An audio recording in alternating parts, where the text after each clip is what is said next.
this on? Okay. All right, I gotta find the right thing. Okay. Well, thank you for being here, and I'm encouraged. Can you hear me okay? Okay. This speaker keeps going in and out. Yeah, it's kind of like Biden's memory, right?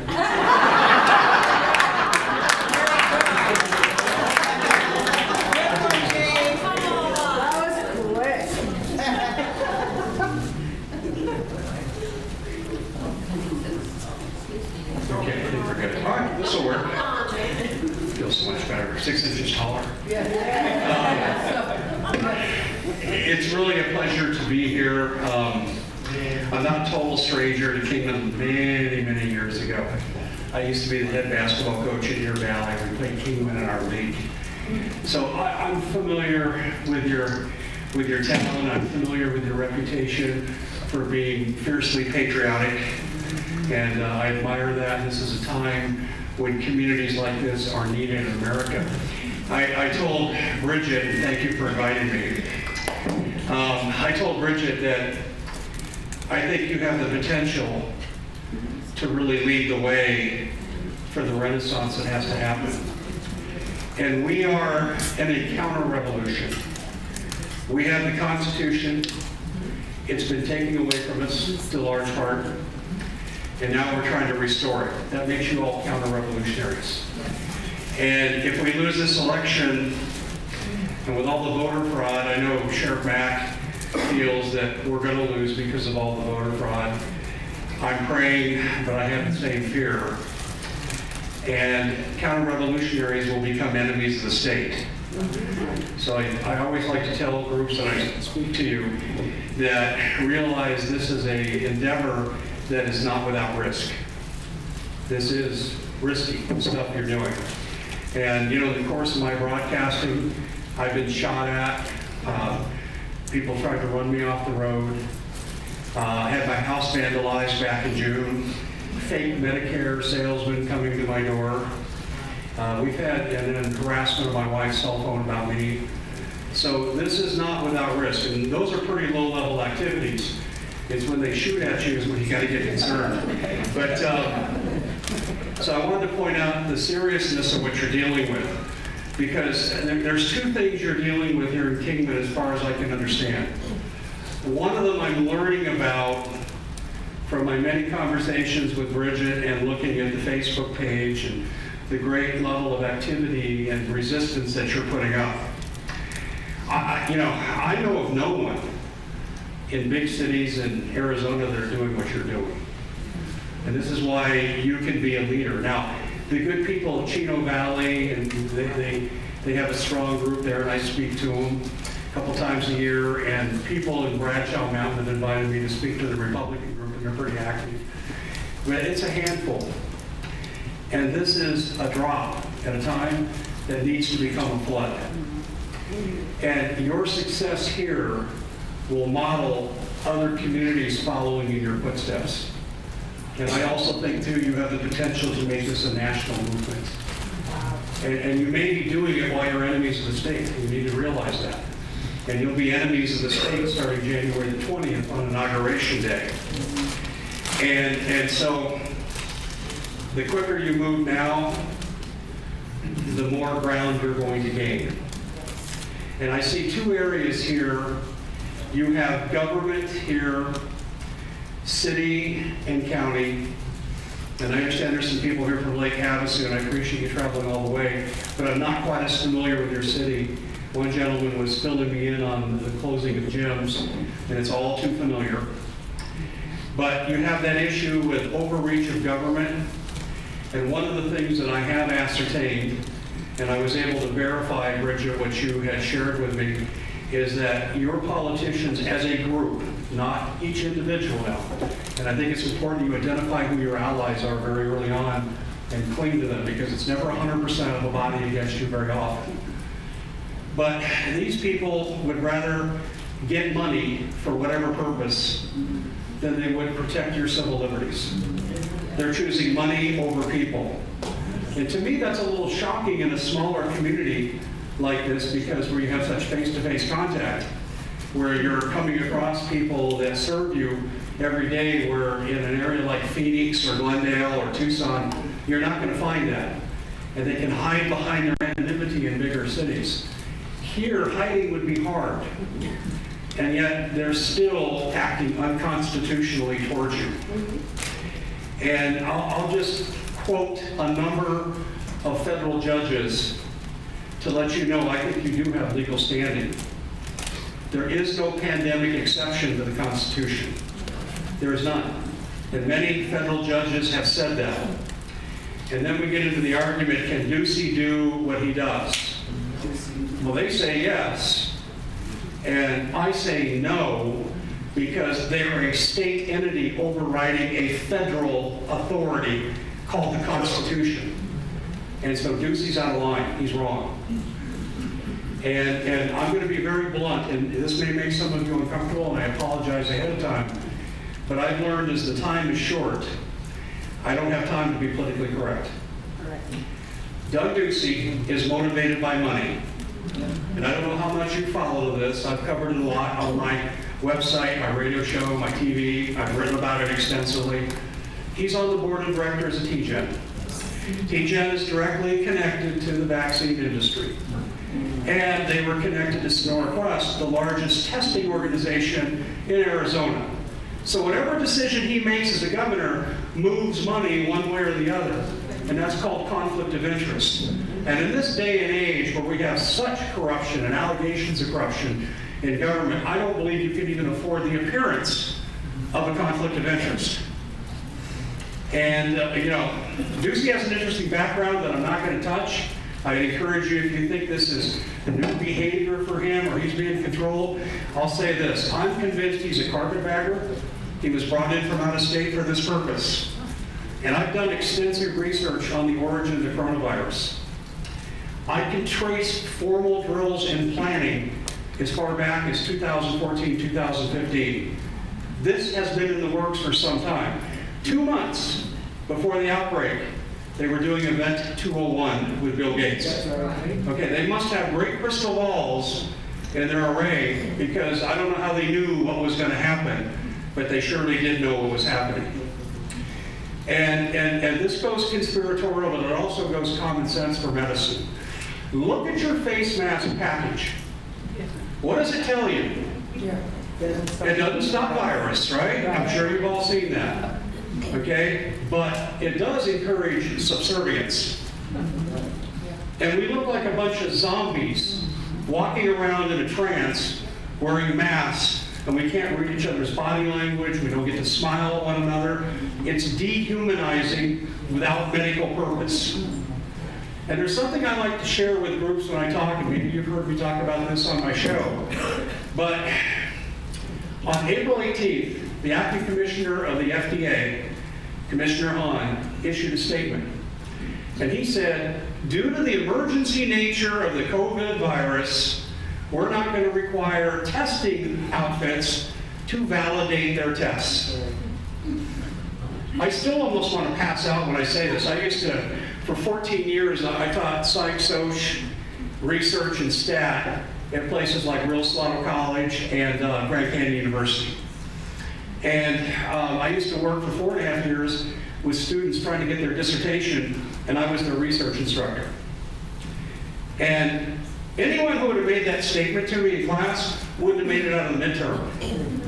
It was the most unprofessional stance that you could take, and this was done by a doctor. It was politics, people, and they still haven't validated the tests. So when you see your daily scoreboard report issued like you're listening to the baseball scores from last night, today this many people died of the virus, and there's this many who died, they don't know. They don't know. If you don't have measures of reliability, validity, false positives, you can't be sure of anything you're promoting. So I wanted to cast doubt right now on the process.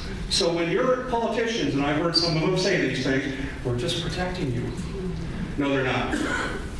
They're falling in the line, or they're letting fear rule them like we are about 80% of our population. And the fear propaganda has been very good. And I'll give you an example of what I'm talking about too. On July the 11th, in Florida, 334 sites reported 100% test positivity. Another 30 reported 91 to 99% positivity. You can't trust the tests. And this is why I'm here. If I tell you anything tonight, it's that you have been massively misled through unscientific processes. And I'm qualified to be making the judgments I'm making. I'm not qualified to diagnose and talk about viruses and the nature of them, but I am qualified to talk about research and stat, and we have been misled all the way through this. And I think when we look at this, then you start looking at other motivations. We scare the people with all these high numbers. And then what we do is we bribe local government with money, or hospitals with money. Do you want $39,000? They didn't die of a car accident, they died of COVID. When you come in, oh, we think you have COVID. With what? Your non-false positive, non-valid test? That's what you're telling me now? You don't know. And I'm going to give you another stat that validates a lot of what I'm saying, is that the virus does cause a problem for some people. But for most of us, it's not a problem. 32,000 people under the age of 20 in Maricopa County, and this is from their county health department, they said that 32,000 kids caught this, 9 died. But here's the thing about the 9 dying. All 9 of them had conditions that we call comorbid conditions. Severe asthma, diabetes, heart disease. They were already on their way. And COVID was just another factor, or maybe even not that big a factor. And the CDC has changed their position twice on their website. They came out and they said 10,000 deaths non-comorbidity across the nation. That's a little different we're being told, right? Donald Trump, you killed 224,000 people. Says Joe Biden was surprised to remember the number that long. But you've got such fakery that people came to the CDC, oh, it can't be right, can't, so they took it down. Now they put it back up again. It's like watching something just go round and round. And if you don't like the report today, it'll change tomorrow. Now, let's take a look at a couple of other things, because I think by telling you what I have learned, it will better help you understand your community. And you'll better be able to make assessments as to the motivations of your leaders. When you have comorbidity, you don't have a singular cause of death. And therefore, then we have to ask the question, why is this the first time in history that we have ever quarantined healthy people? Do you understand what I'm saying? And then there's the issue of herd immunity.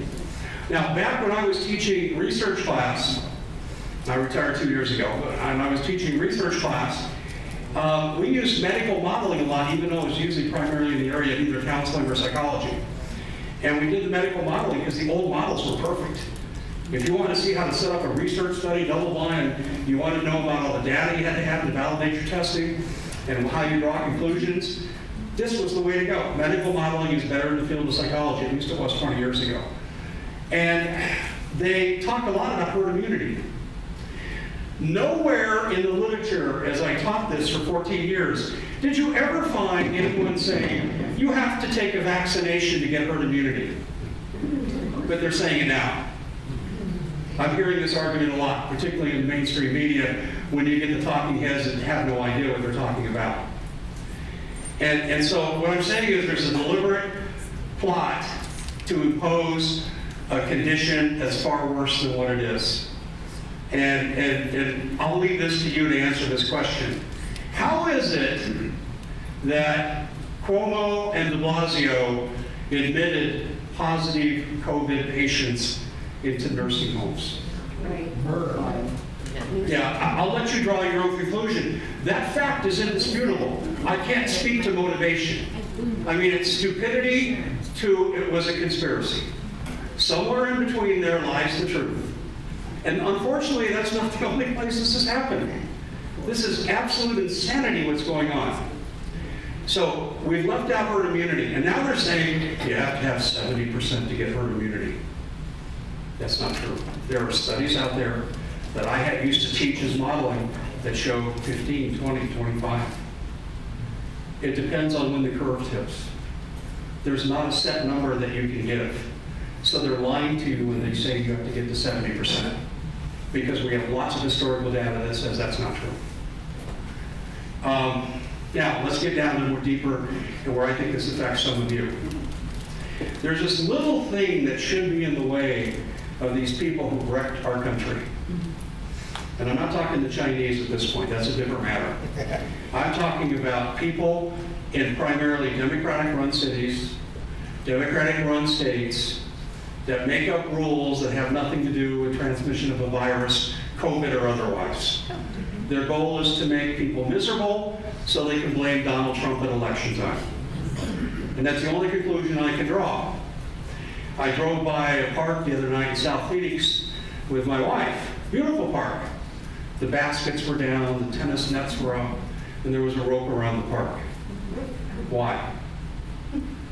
Why? COVID. That's where you have fun. Yeah. And then, of course, if you go to church, you got to be done in 1 hour, because in 61 minutes, COVID's going to show up. And I can't go to the gym, which I badly need to keep going, but I sure as heck could go to a casino. Right, right. Okay, I'm digging into where I'm going with this. But see, there's a little thing called the 14th Amendment that says we're all entitled to equal protection under the law. And this is where your leaders here as a group, and leaders across the country as a group, except for a few that stand up and say no, this is where they have failed the people. Right. Okay, there is no such thing in the Constitution as this is an essential business. You're non-essential.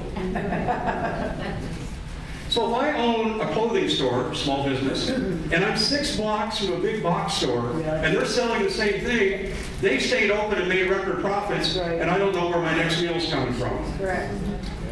This is what's happened to America, and this is illegal. It's not debatable whether it's right or wrong. It's illegal. 14th Amendment, equal protection under the law. So let's get down to it further. Who got hurt? Well, the box stores got record profits. And I want you to hear this history because this is the Hodges hypothesis. And I haven't found anyone that has told me I'm wrong. A little bit of history to prove what I'm going to tell you. When President Trump came into office, there was this little thing called the Trans-Pacific Partnership, the TPP for short. They were going to establish a 22-person panel that could override and veto everything the U.S. government did. And only Paul Ryan, as a member of Congress, was allowed to look at it and come out and say, it's okay, vote for it. I don't know if you remember this, Congress was not allowed to look at this. And Donald Trump came in and says, no, this isn't what I promised the people. I said I'd bring jobs back. He canceled the TPP. And if you wonder why he's drawing the ire of the people he's drawing, I just told you. Now, let's go forward to what just happened. Small business, 60% are supposed to fail by the end of the year. I don't know if I put my faith in those projections, but I think the trend curve is accurate. I think we can definitely say they're in trouble. Big business, life's never been better. Look at the big 5 on the stock market. Chances are most of you aren't doing that, but the big 5 are. They're doing great. COVID has been good for them. And they have no competition from small business. And now they have less competition, you're free to charge what you want. So watch, next year, I think after the election actually, we're going to see monopolistic practices. Now, what I think is happening, this is my Hodges hypothesis, and I'll give you the short version. What we're witnessing from the Democrats is they know they can't win without cheating. I mean, it's just, I mean, how many ballots do they send out? 50 million, 80 million, take your pick. I have friends who've received a ballot, and they're not even in the Democratic Party, with their name on it, and then 6 others to mail out with names on it. Okay, so I've seen it firsthand. They know they can't win without cheating. And they're using COVID to their advantage to make us miserable. And I'm speaking particularly in areas like Phoenix where they rope off the parks. Like somehow I'm going to catch COVID if I take my son to the park and play tennis.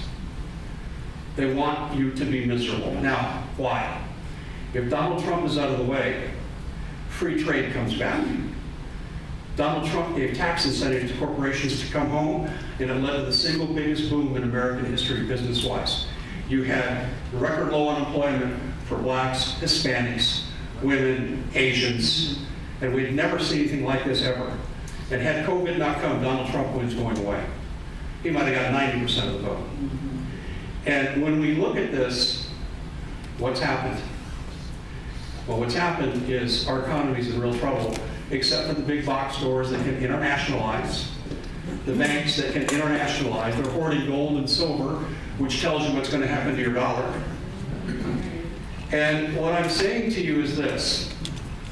I think there's a move, like the TPP, that these people are going to end up using these subversives in the streets, Antifa and all the leftist groups, and they're going to cause so many problems between now and the election, like they have been all along anyway, that America doesn't feel safe, so Joe Biden's your candidate. This happened under Trump's watch. But these businesses are sitting back and letting these subversives basically lead a Bolshevik revolution. Your Democrats in Congress are leading a Bolshevik revolution. They don't follow the Constitution. They don't even follow their own party platform. And they're trying to unseat what we have. And if we lose this election, you can kiss the Bill of Rights goodbye. And what you will have is a corporate oligarchy. The rich box stores and their friends on Wall Street, and the Federal Reserve that owns 1/3 of all mortgages in America today. Does that surprise you? No. 1/3 of all mortgages owned by one entity. And they're going to establish a corporate oligarchy. And I don't know if any of you are old enough. I am. I saw the movie Rollerball, 1975, starring James Caan. And it was a world of 6 corporations, and no one had any rights. You couldn't even hang on to your spouse if some higher authority wanted them. I don't know that that's going to happen specifically to our situation, but what I can tell you is I see all the signs for a corporate oligarchy. The Democrats regain power, there's their motivation. The super rich, the super banks, they're going to take over, and goodbye Constitution. That's my fear. And when you hear people say, and you hear people like Paul Gosar, for example, when you hear Paul Gosar say this is the most important election in American history, he's correct. And I just told you why. That's the Hodges hypothesis. But every avenue that I'm coming at this from has basis in fact. And we're looking at becoming feudal serfs. I mean, look at it. We're on our knees economically. Okay, if you want to establish a corporate oligarchy based on principles of neo-feudalism, we are already in the right place to have it imposed upon us, given where we're at economically, given where we're at socially. Can't go into a building without a face mask. You're subservient to rules that make no sense.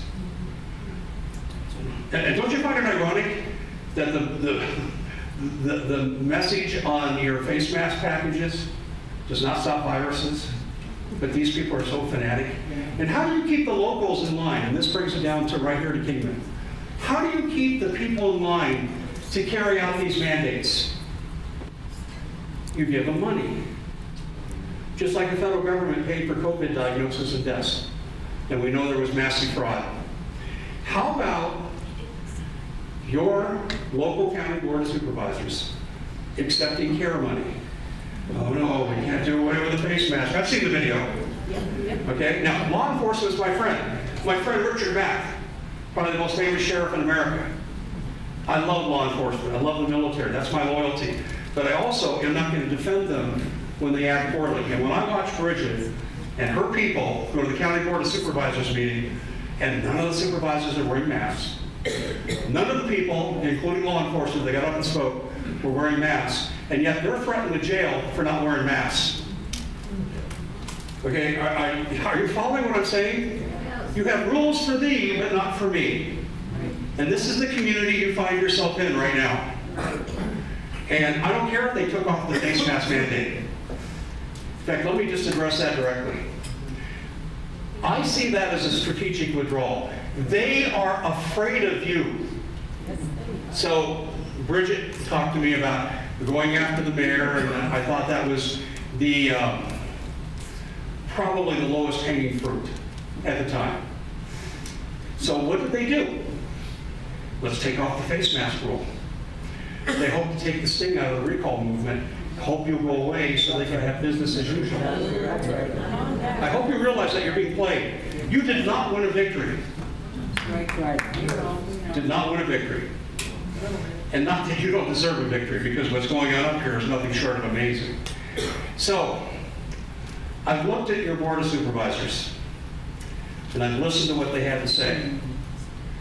And what you've got are people that see green. They don't see red, white, and blue. They are disloyal to their Constitution, they are disloyal to their citizen civil liberties, and they are not fit to serve. Anyone who votes for this is not fit to serve. They're spitting in your face. I'm serious, and they expect you to enjoy it and take it. I have seen arrogance before, and I've dealt with people like this, but they rank up there, especially the head. Should I be honest? From my outside looking in and looking at the videos and statements made, okay, when you're done with the mayor, you need to go after Gene Bishop. Amen.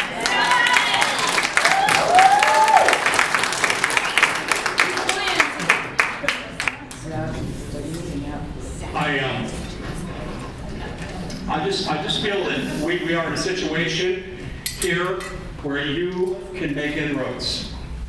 And I say you pick them off one at a time. And they're running scared. Let's protect Miles. Let's lift the mandate. Let's make them lose steam. Let's make them give up. Okay? Because they'll feel they won, and we'll just keep on going business as usual. And I'll tell you, there's something they don't want you to know about. And I think it's in God's providence that I'm here, because I went through for 8 years of just exactly what you're about ready to go through. And you need to trust me on this. 2003, I was a happy college basketball coach. I was teaching my classes. Life was good. We bought our retirement home. We didn't like the gangs that were showing up in Central Glendale, so we kind of had both homes and living back and forth depending on the time of year and circumstance. And then about 6 months after we're in, we get a notice. You can't build anything on your property. You can't put a fence around your pool. And if you have storm damage, you're not going to get a permit. And I'm talking to you about what I went through, that the reason the Board of Supervisors wants you quiet, the reason they want to stop this now, because they're afraid you're going to discover what I'm going to tell you. Okay, this is a whole lot bigger than face mask and care money. A whole lot bigger. So, I investigated, and I opened my mouth at a public meeting like this, and someone said, "You're the spokesperson, never speak out at a public meeting." And that's how I ended up being on radio and having a website. And, a gentleman up in Wickenburg, the late Pete Peterson, said you gotta have a radio show, because I was on his show 3 times. And I reluctantly did it. And I really didn't want to do it. But I just felt like I had to, because they were committing an act against us called inverse condemnation. It's really eminent domain backwards, where they will cause you to lose property value, lose control over your land, with no compensation, and that's still protected under the 5th Amendment. And I know we paid enough lawyer fees early on. I know what I'm talking about with this. You're going to go through the same thing here. But I'll just tell you briefly how this went. They first told us, well, we have to do this to you because you're too close to Luke Air Force Base. No, we're 30 miles away, and they flew over 250,000 people to get to us. So I knew that was a lie from the beginning. And one night about 12:30 in the morning, when I'm wondering how I'm going to save my future and I'm too old to start over, I'm looking at a map for the Maricopa Association of Government, and I find that the 4 areas in Arizona that are encumbered just like us started to have things in common. They were on an interstate highway. It was marked for a planned Canamex highway. Canamex, that's by the way, you're I-11, I'll get to that. And they were somewhat in proximity to a military base, but in 3 of the 4 cases, no way were they interfering in base operations. In fact, in my community, our builder actually got a letter of permission from Luke. But no one wanted to hear that. Oh, you're a conspiracy theorist, Dave. This has nothing to do with Canamex. Well, why is it that the 4 areas in the state that are encumbered have these things in common? So I did what statisticians do. I ran a program on it.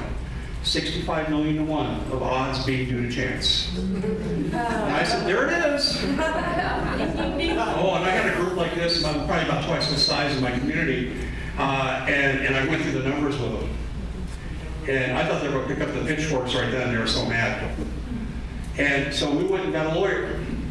Young guy who I coached high school basketball against a long time ago, and I said, can you help us? He goes, oh yeah, this is a slam dunk case. This is clearly a violation of your property rights. He calls me back 2 days later. McCain, who was the co-sponsor of CAFTA, which was Canamex Highway, McCain told their owners, their law firm partners, you'll never be a judge if I get to be president. You better not take this case. And that happened to us 6 times. Wow. 6 times in 8 years. Finally, a gentleman who I had to do a favor for politically, Ernie Hancock of Freedom Speedies. Ernie came to me and says, I got you the lawyer, but you got to do me the favor. So I did. And I got the lawyer. It was the Goldwater Institute, Clint Bullock.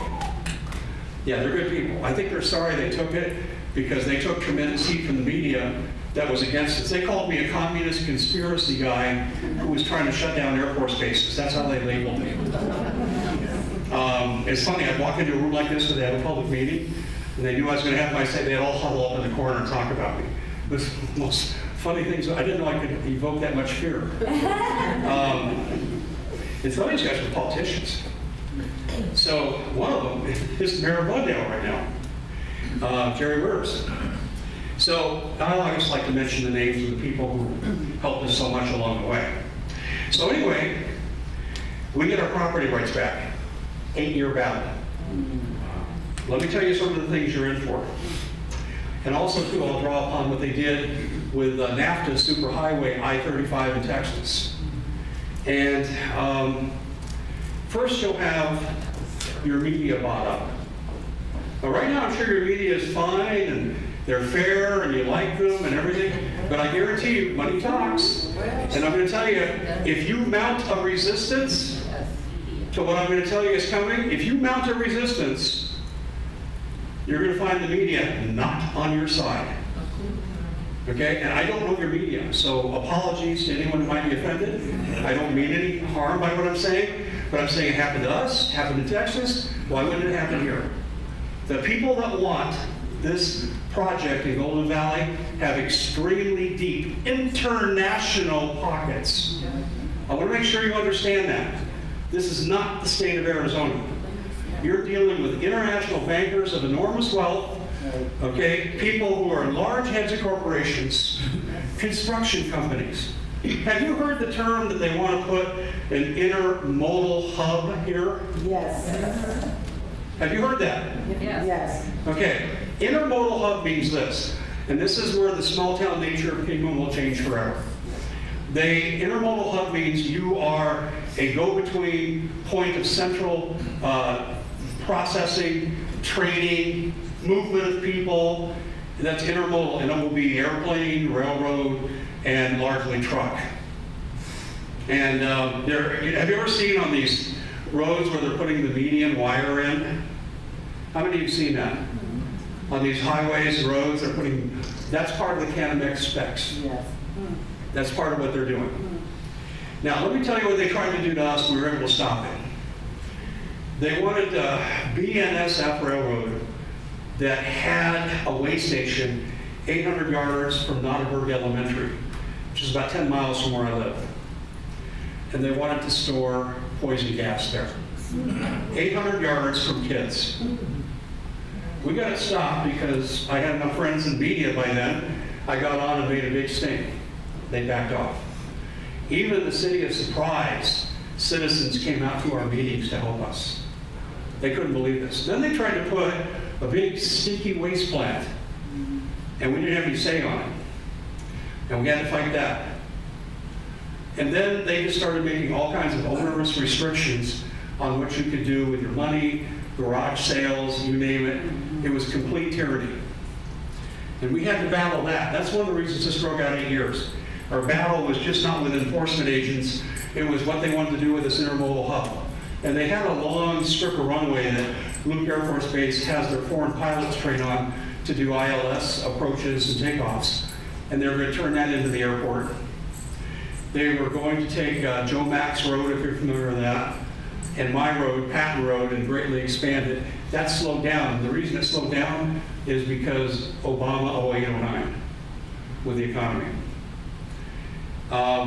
They were ready to just basically turn us into their economic colony, where we would have 24/7 vehicles going all the time. We live out where you can see the stars. There's no street lights. There's no stoplights. We chose that on purpose.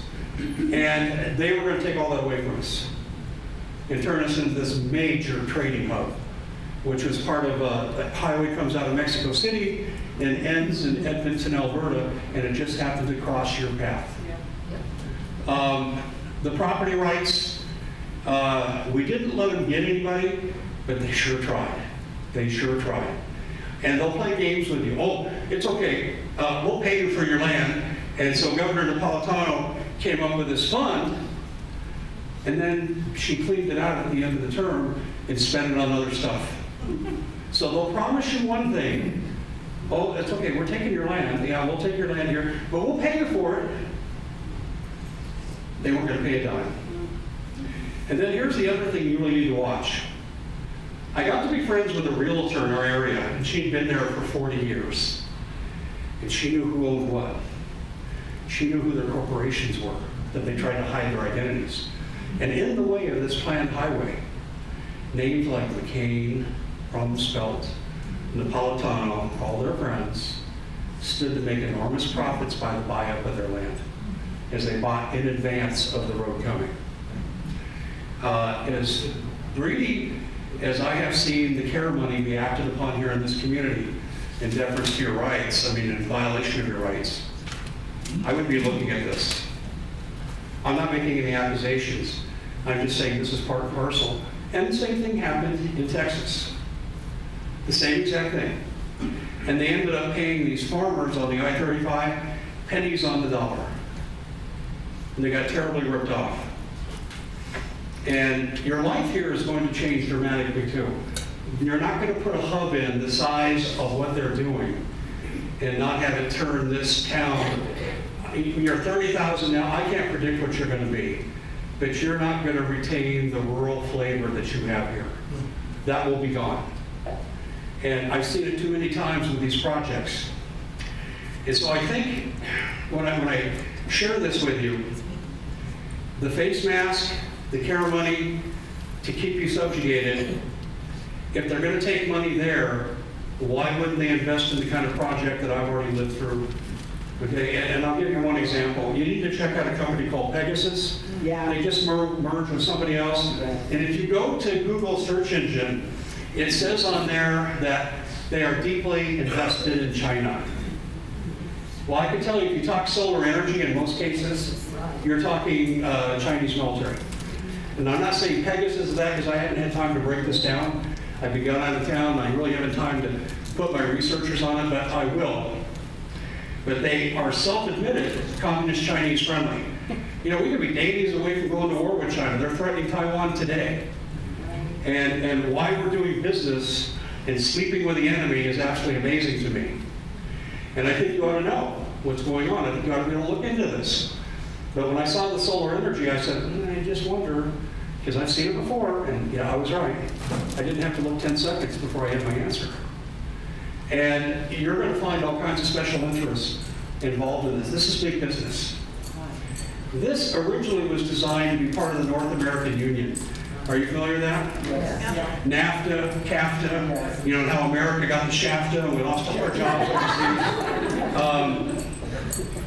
When you look at this, what I would tell you is that if we ever do go to a regionalized structure, Now, some people right now, if you look at the World Economic Forum, they're talking right now, go to the reset of digital currency right away. Right. And you notice the Fed announced, what, 2 months ago, they have the ability to put Fed coin right in your account. Uh-huh.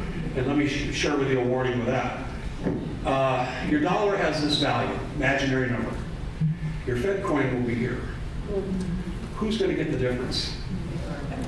This is where your money gets devalued and you take a hit, and this is where someone walks away with the difference. Yep. This is what's happened in many, many countries with banks when they devalue currency. They know it's not good now just to close down a bank. Heck, we got 300 million guns in this country. So what they do is they devise other ways to get your money from you. And the Fed coin is a real threat. But if we ever go to regionalization, Mexico, United States, Canada, and CAFTA is all Central America, and then there's an arrangement to bring in South America. Well, you want to be on a par with Venezuela and that economy? But let me just share one thought with you here. You don't want regionalization of government. And you notice, if we say these things, President Trump gets called a nationalist like it's a four-letter word. Have you heard that? Yeah. Okay, same with me. I get called the same thing. But I'm not here to help the Mexican peso. I wish those people luck. Love the culture. People have a tough time there. It's a tough existence. Government's trying to regain control. AMLO, I think, is doing a pretty good job. But I got to tell you, if your peso is worth half of the dollar, do you want your dollar to be worth that at the midpoint? Because that's what's going to happen to you. So this project that's coming in out here is part of this overall plot. And all you need to do is go back into the archival literature, say 2005, 2006, and look up the North American Union. And you go, oh my gosh. And then look up CAFTA. Look up NAFTA superhighways. And then go look at the specs that your county has published and tell me you're not seeing the same thing. So I'm not going to tell you what to think. I'm telling you what to look for. And what I'm telling you is you're being taken over. You're being taken over by international forces where you have the misfortune of having I-11 come through here. Now, I would welcome interstate.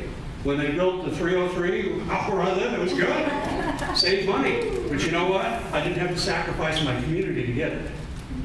And this is what you need to be worried about. So you have to ask yourself this question. If Dean Bishop and her colleagues will impose double standards, no face mask for them, face mask for you, or you go to jail, and if they will also take care of money to take away your rights, and then if they'll play games to rescue their friend the mayor, okay, so you'll stop looking at things because they don't want you to discover what I just said. Can you really trust them in the long term to manage this project for the benefit of the average citizen of Kingman, Lake House, or Webber County? And I knew it right away. No, you can't. And I know to some of you, and I talked to Bridget about this at length. Excuse me.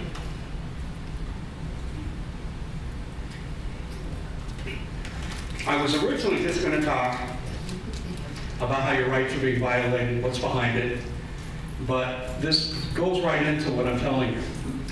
And I told Bridget my fear is, for not knowing the audience, I didn't know how much of this you could handle.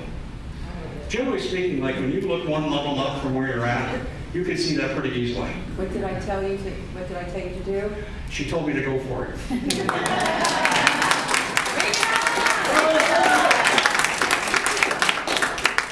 But I just want to, if people are going to paint me as, hey, that radical guy, that's fine. I've been called worse, I'm used to it. You know, I worry about getting run off the road again and getting shot at again. But in terms of the insults, they roll right off of me. But I will say this to you. I had 8 years experience dealing with what's coming into your community. I know what I'm talking about. And I've looked long enough at what the county published that I have real concerns because I see the same things. And maybe they'll take a softer, gentler approach. But what I see in print reminds me very much of what I went through. And no community should ever have to go through this. We had people lose their homes because they couldn't get permits to repair. We did, a neighbor across the street. And I don't want to see that happen up here. America needs communities like this. We don't need the mess that Phoenix has become under that leadership. And I don't mean the police. I love the police. but they are employees of that crazy mayor. And I don't want to see this place start to imitate that place. And with the leadership you have in charge right now, I question whether or not you're going to be able to avoid it unless you get real active. And I will tell you this too, you're going to go to bed more times than not doubting what you're doing is working. You take it from me. I used to tell my wife when I go to bed, I said, I don't think I'm being effective.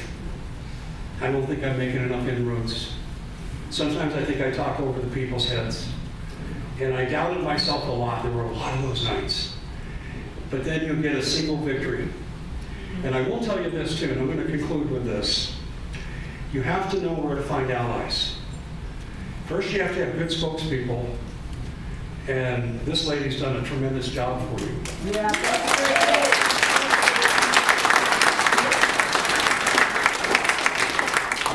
But I used to teach my sociology students how to launch a protest. I never dreamed I'd have to do it.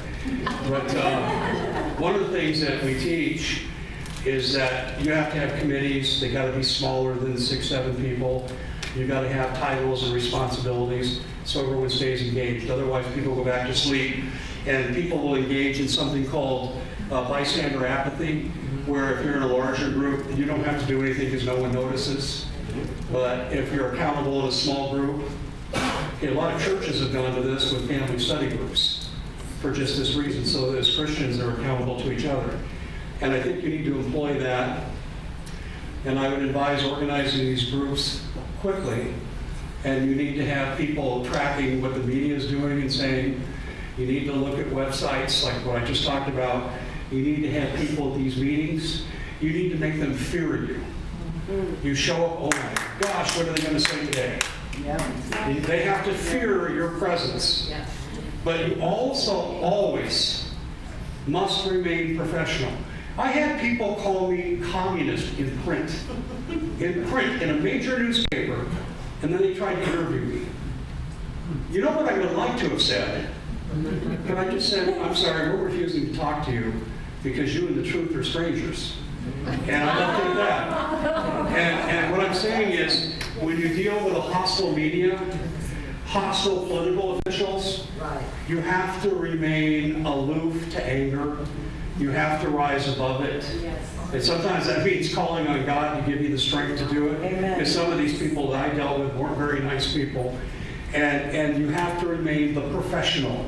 And you have to do things like keep your points, and when you're talking in public, don't do what Trump does. Listen, I'm voting for Trump. Okay? Don't do what he does in the debate. Just say something one time. Joe Biden, you're a criminal. Your son's on the tape because of your reputation. End of story. Right. He went on and on and on. You can't. You really want to be succinct, get to the point. They often say when you're speaking, say things in threes. I don't think that's necessary, but I will tell you it's necessary to be professional and succinct. And also, too, I would say that you need to find where your allies are. Yeah. Okay, I had a guy in my community. He was a state rep for a while, then a state senator.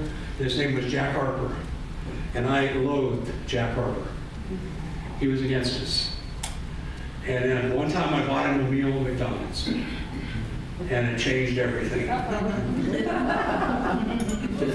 I don't remember what we ate.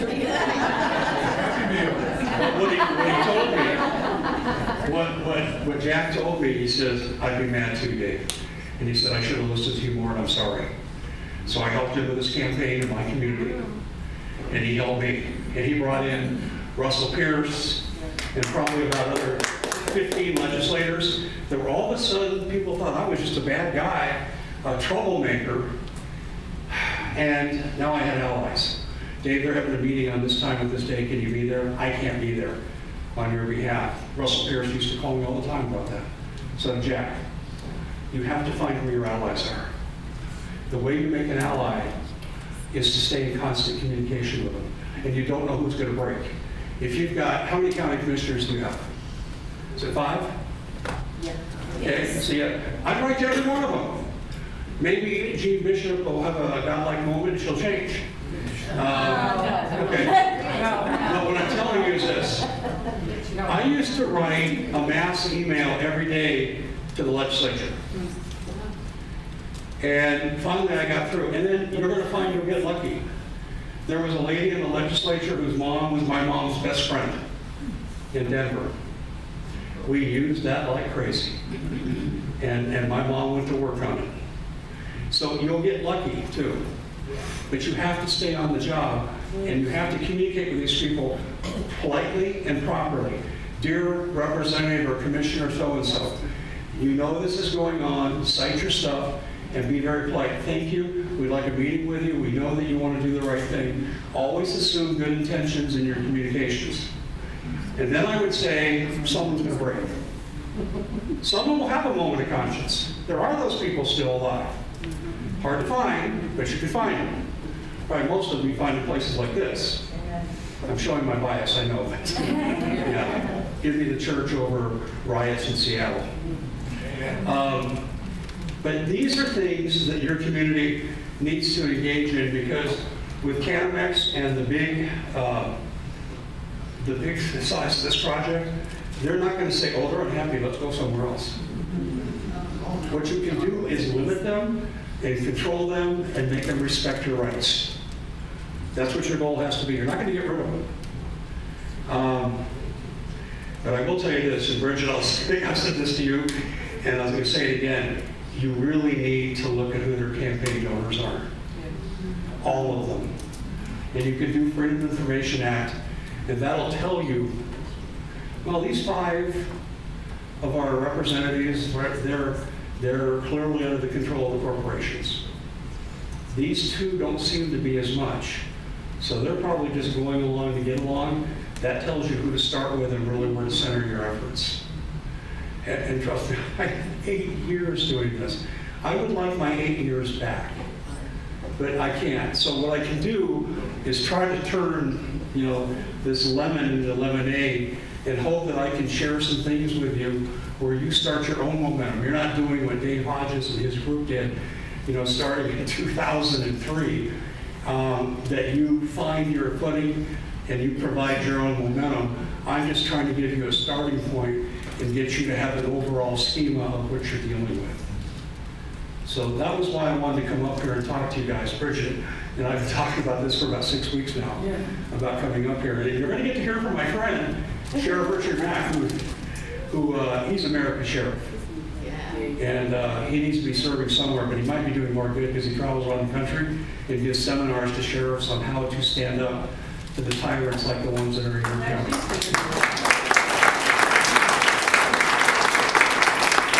Before I turn this over to Richard, Richard, that was your cue. You got to come up here now. Thank you, Dave. Thank you, Dave.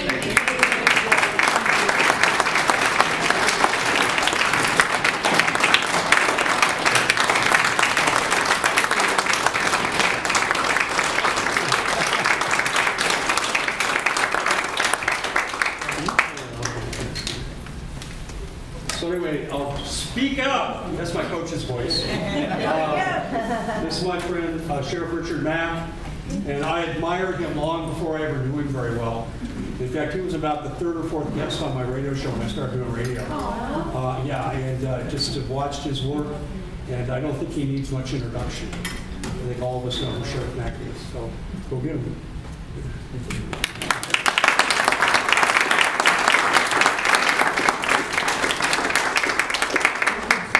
Can you hear me okay? You can't hear me okay? He said I was one of the first on his show. He's a liar. I'm not that old. Where do I need this higher? Maybe. Yeah. That's right. Okay. No, is that good? I'll speak up. Speak up. Where did he have it that it was so He loud? had it on his. Yeah, right in his throat. Try it now. Yeah, I didn't want you to hear me swallow. It's like it. Oh, did he turn it off? No, I think we're good now, aren't we?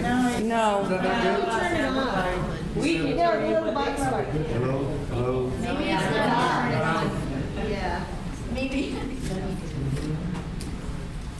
Kill the battery.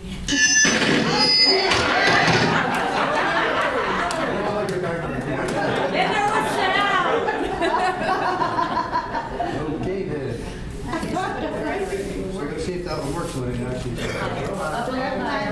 it on now. You guys, I'm a professional. Okay, how's it going? Put it back up to the top. Put it back up. Okay, now Is it listen. turned on? It's not on. All the way over. You say it's not Welcome on? out, twin. Is it on or not? At the top. Is there a button? Can you hear me now? Put your glasses on, twin. Right over on top, right? Nate, what did you do to this? How does that talk? Thank you. Okay, we probably don't need it that loud, do we? All right. Well, I like the microphone because if I really start getting rocking and rolling up here, I always like to do my Elvis impersonation. Thank you very much. We might have to have a competition. Elvis has left the building. Oh, loud enough for the video. Did you talk to my agent about that? Yes. All right. Thank you, Steve. It's covered. Okay, so actually I do want to introduce Steve. Steve Tubinello is on our CSPOA committee. He's media vice president. Stand up, Steve. He lives out here. He lives in he lives in Mojave County, so you'll probably see him around anytime there's a problem. He's going to be there.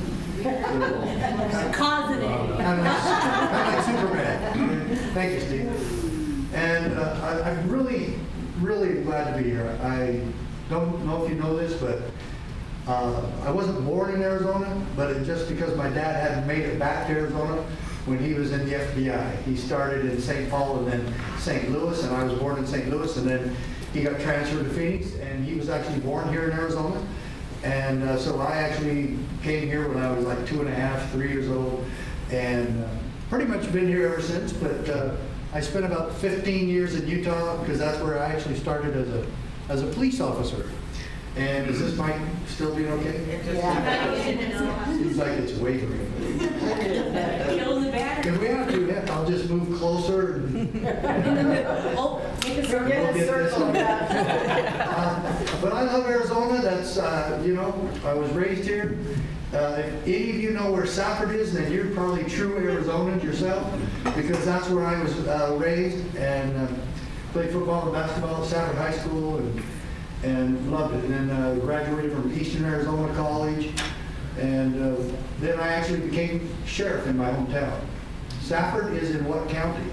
Graham. Thank you very much. Who said that? Thank you very much. Oh, very good. So, yeah, are you from Safford? Are you from Safford? Phoenix. That's I 3 know. hours away. I know. Well, I live in Phoenix now, I can't complain, but, except for the sheriff now. But other than that, my message is a simple one. My solution is a simple one. Okay? Public officials, you swore an oath to the Constitution. Keep it. Amen. There's your solution. Okay? Amen.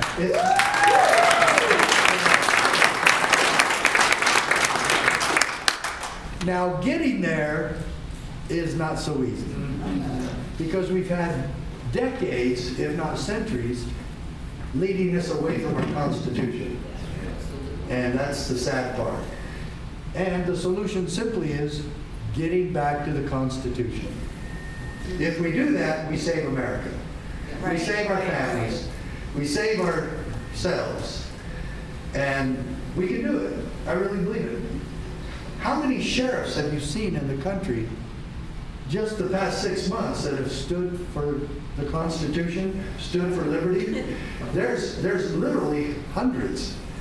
And we had about 2/3 of those sheriffs that you've seen all over the news meet at a conference that the CSPOA sponsored in Lynchburg, Virginia at Liberty University on September 30th. Oh, by the way, we're still trying to pay for that conference. So, some of you rich Christians, boy, don't we love rich Christians? And to be honest with you, our organization and our movement really needs some shots in the arm. Okay? And we really invite all of you to become members of the CSPOA. You see, the CSPOA says Constitutional Sheriffs and Peace Officers Association, because that doesn't work without citizens being involved in it. Right. You hired them, and you're the most important part of our government. First three words of the Constitution, we the people. Yeah, you see, when the founders started America, they had a different plan altogether that never happened in world history. You see, all government was a triangle. And the king and queen, president, emperor, prime minister are always up at the top.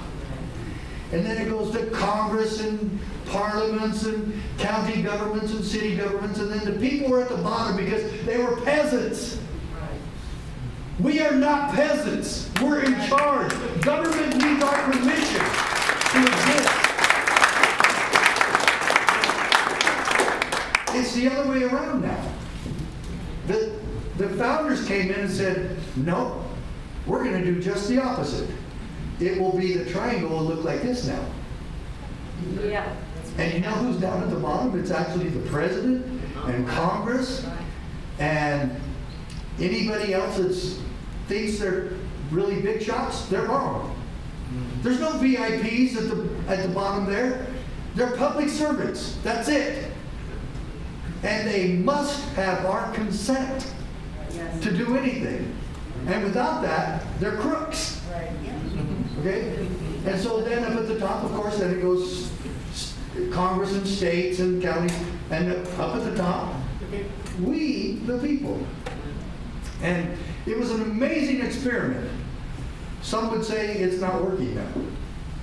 No, it worked fine if we just get back to it. Right, right. You know, it's going to work. It always has. So that's my message. Now, some of you may not know, but when I was sheriff of Graham County, I did something really crazy. And that's the only job I really wanted, except maybe the one I have now. And that is restoring liberty to America. That's my job. And I only saw one way really to do it now. And God bless Donald Trump for all he's tried to do, but he hasn't drained the swamp. The swamp drained him. And he underestimated the swamp. It's too big, it's too ingrained, it's too corrupt, and they don't care who gets in the way, they're going to find a way to get you.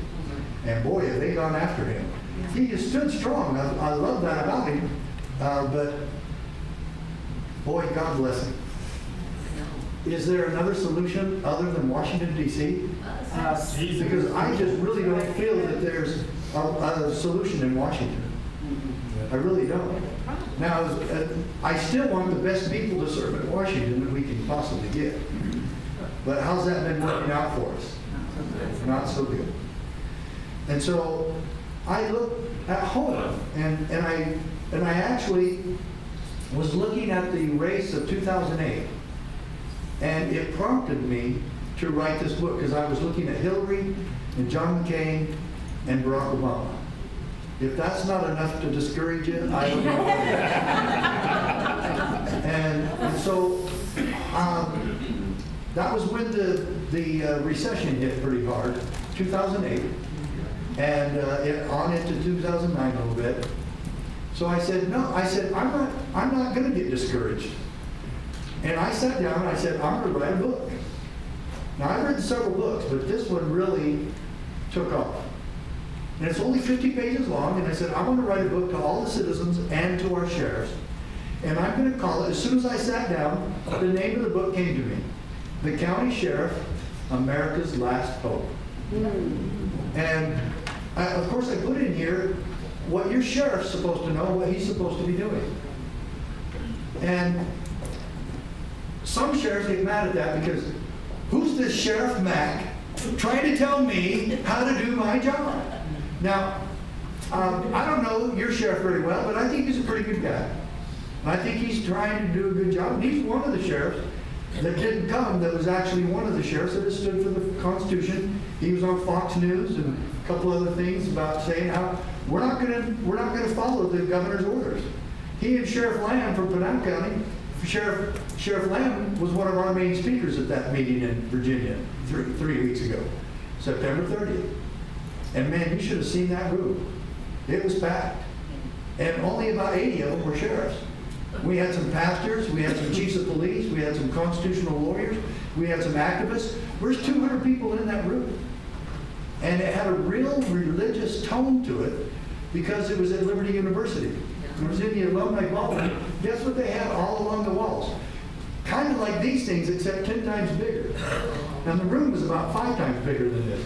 And all along the wall are all these murals of Jesus Christ. And it was really super religious. And people that were speaking couldn't help but look at the walls, and they started all getting religious, all these sheriffs, changing their talks to fit the mood of the room. And it was really amazing. I'm telling you, it was absolutely miraculous. And when I was there, I really felt this. And I'm going to share it with you. You might say, oh, gosh, that's crazy. I don't care. You think I'm crazy. I probably am. I already told you I'm crazy. We all are. I know. I sued the federal government when I was sheriff. You don't think that's crazy? And who do you think was president of the United States then? Billy Bob. I sued the Clintons. And won. Even more miraculous. I lived to tell about it.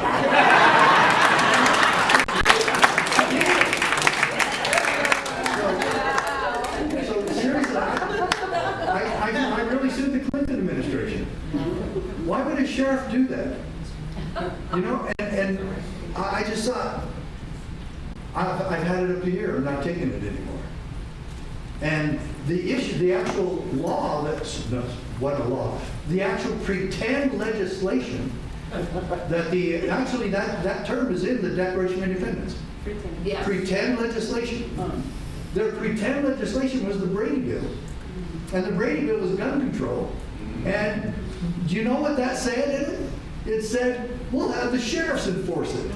The sheriffs. And when the BATF showed up at our Phoenix Sheriff's Association meeting, BATF, you don't know what that is? Bureau of Alcohol, Tobacco, and Fire, 3 agents handed us a 25-page document detailing our orders that we had to fulfill and comply with to enforce the Brady Bill. And all the sheriffs are looking at each other going, we work for the federal government now? When did that happen? You know, and I even asked them, I said, you guys, you know I don't work, you know we don't work for you. Oh, yeah, but you have to do this because Congress made a law. And I said, Congress could make 500 laws. I still don't work for you. You know? And so all of the sheriffs were really upset. Didn't matter what party, Democrat and Republican, they were all upset. Really upset. Sheriff Buck Buchanan from Yavapai, oh, he was cussing up a storm. And Marvin Hare of La Paz County, oh, going crazy. You know, I didn't think somebody could throw so many F-bombs upon me. And so I'm going, man, there's something wrong here. And all the other sheriffs, I never hardly said a word. I was the youngest sheriff in the state at the time. This is 1994. And so I'm going, man, something's really wrong. So by the time we finished, I was totally convinced, we're not doing this. We're not going to do it. And they went around the table and asked every sheriff what they wanted to do. And I swear, at least 8 of them said, well, we're just going to have to do it. You can't fight City Hall. Who wants you to believe that? City Hall. You can't, those pitchforks, you can't grab those pitchforks like Dave was talking about. No way. How about if we don't grab the pitchforks and we grab our pen and write a letter to the President and Congress and simply say, no, we're not doing it. And we should have asked the BATF agents to wait. Wait, you guys, we want you to take this letter back to your bosses. Make sure they take it back to Washington, D.C. Give several copies to Congress and to the President. And just for the fun of it, the First Lady. You didn't want me to leave the boss out. And we tell them no. That's what we're supposed to do. Tell them no. Okay? And if your sheriff learns how to do that, you're going to restore liberty in America. County by county, one sheriff at a time.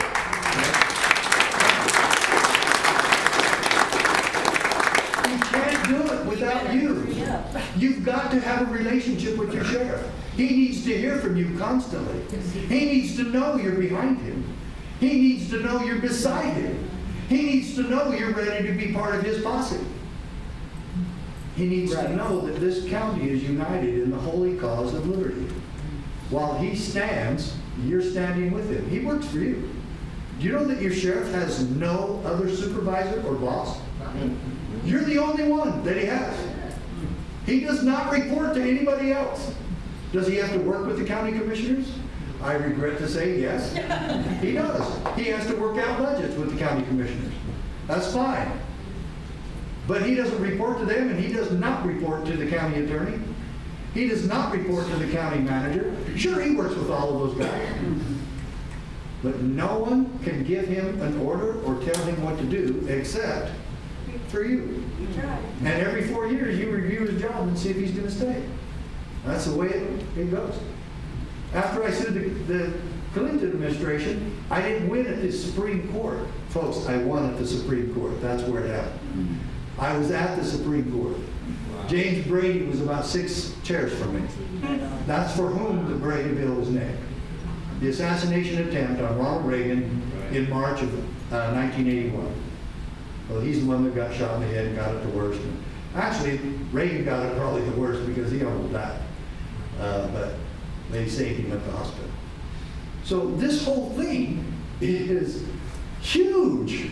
Where it started 10 years later, or 13 years later, how finally Sarah Brady got it to become a law. No, got it to become pretend legislation.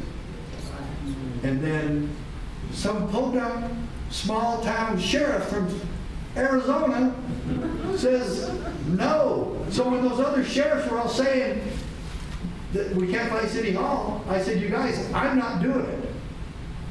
I said, I don't know what I'm going to do, but I'm not doing it.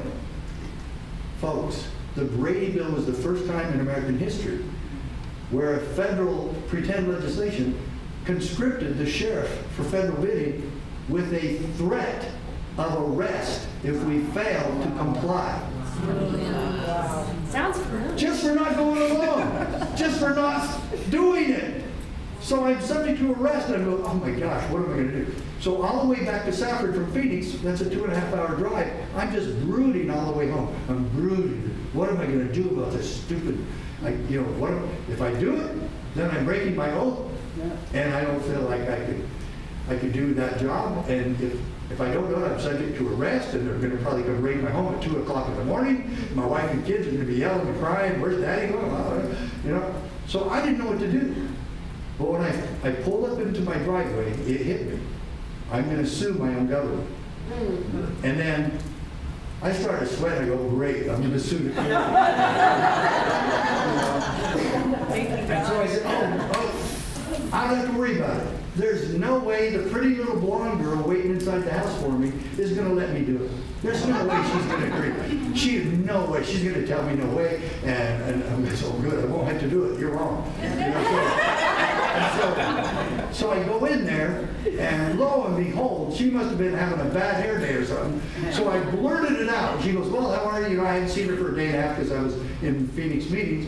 And she comes up to hug me, and I just blurted out, I'm going to sue the Clinton administration. They're going to squash me like a pumpkin seed, and I can't do this Brady bill thing. And so of course she's going, what are you talking about?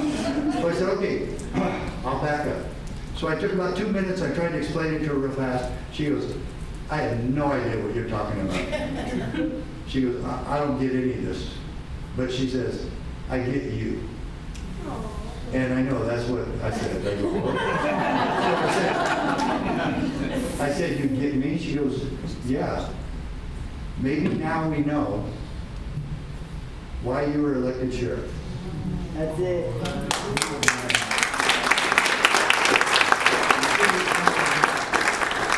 My election was really more than just improbable. It was miraculous. I had lived in Safford for 12 years. I never worked there in law enforcement. Basically, when my wife and I were first married, for you old Arizonans, I used to work, when we first got married, at A.J. Bayless Food Market. Yeah, remember that? The biggest food store chain in Arizona at the time.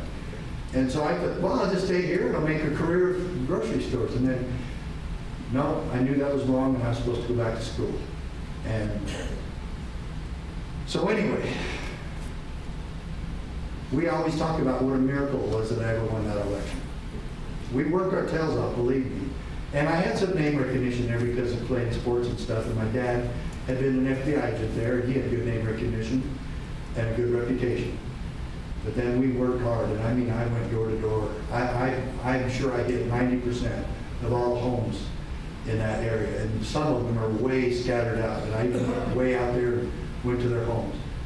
But we worked hard, and the miracle happened, and then I was reelected in 1992, and my wife and I are still saying, why this miracle?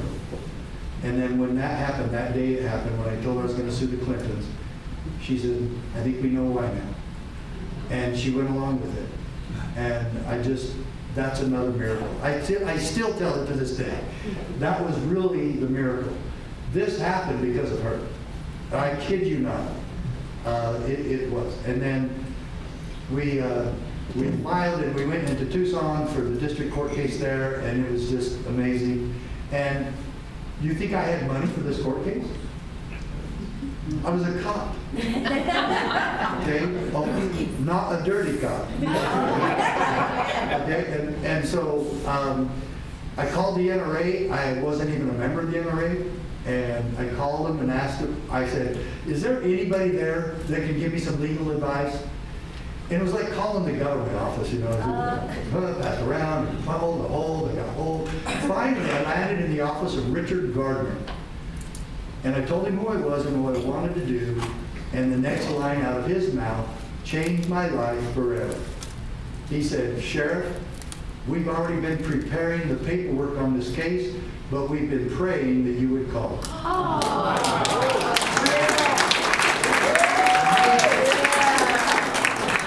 So then I told him, I said, we're going to finally prove to everybody that the Second Amendment means what it says. He goes, we're not even suing on the Second Amendment. I said, what have you been preparing? You're the NRA. And he says, we're preparing the case and we've already got it all just about finished except putting your name on it. And I said, what? And he said, 10th Amendment, states' rights, state sovereignty, local autonomy. He says, that's the one that says they cannot tell you what to do. And I went, So this is the most powerful 10th Amendment decision in the history of America, and you have one of these in your hand, unless my able-bodied volunteers failed me. So we're going to go over this a little bit because this is a miracle. And what a great place, Pastor Bob, thank you for letting us talk about this miracle in your wonderful church. You're welcome. I really appreciate being here. What a great facility. And we've done this a lot. From Liberty University to here, how fantastic. Thank you. So we're going to start towards the back on page 13. Now you need to understand, this is a Supreme Court decision. And I hear all the time, some of these sheriffs say, well, I have to enforce all the laws. I don't get to pick and choose. Sheriff Mack wants us to pick and choose. No, I don't. Follow the Constitution. That's it. If a state law or other law contradicts that, I mean pretend legislation, if it contradicts your oath and the Constitution, you should not enforce that because you're sworn to uphold and defend the Constitution. It's still okay, Sheriff, to say no. Yes to the Constitution, no to the pretend legislations. Okay? Simple process. Okay? So what does that presuppose? If you swear an oath to uphold and defend, obey and preserve the United States Constitution, what does that presuppose? That you've read it. That you've studied it and you know what you're doing. Because does the Constitution say that in Article 3 that the judicial branch is the only one to decide what's constitutional and that they own alone, you know. When they did the judicial review in Marbury versus Madison in, what, 1806 or so, that was the first time that they ever said that a law from Congress was unconstitutional. But you look that up, and it doesn't say they get to do that. And you know, also, you know what else doesn't exist there? Try to find the word interpret in the Constitution. That the judicial branch gets to interpret for the rest of us what. Do you really need somebody to interpret for you? Shall not be infringed. Do you really? Come on. Okay. So what happened is I started reading this case after it happened. I got like, does it really say that? Are you? Man, this is strong, powerful stuff. And I even went to, as an expert witness back east somewhere, I think it's Kentucky, and I was helping this lady with a court case. And the judge in the court case asked me to come and meet him in his chambers before the trial. I said, ooh, am I in trouble? He goes, Sheriff Mack, I gotta tell you, your Supreme Court case was absolutely phenomenal. That was one of the best cases that I have ever studied in law school. It was astonishing. He said, that's the most powerful 10th Amendment decision in the history of our country. So I quote him on that. And the more you read it, and the more you're going to read it, even the little bit that we'll read right now together, you're going to say the same thing. If you right now were to file a lawsuit against the governor, oh, by the way, I saw my favorite face mask, face covering in an airline, on American Airlines.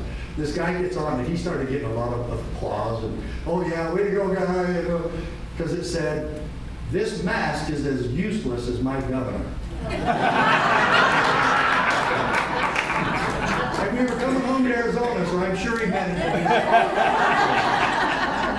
All right, so this, you need to remember,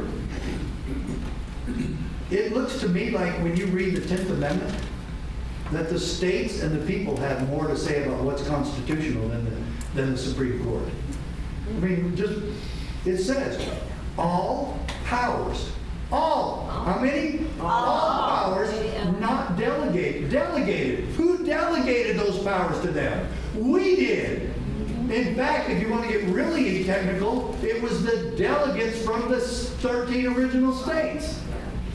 And the Declaration of Independence says these colonies have a right to be free and independent states. So there's powerful stuff there. But when the states become the problem, who stops it then? The counties.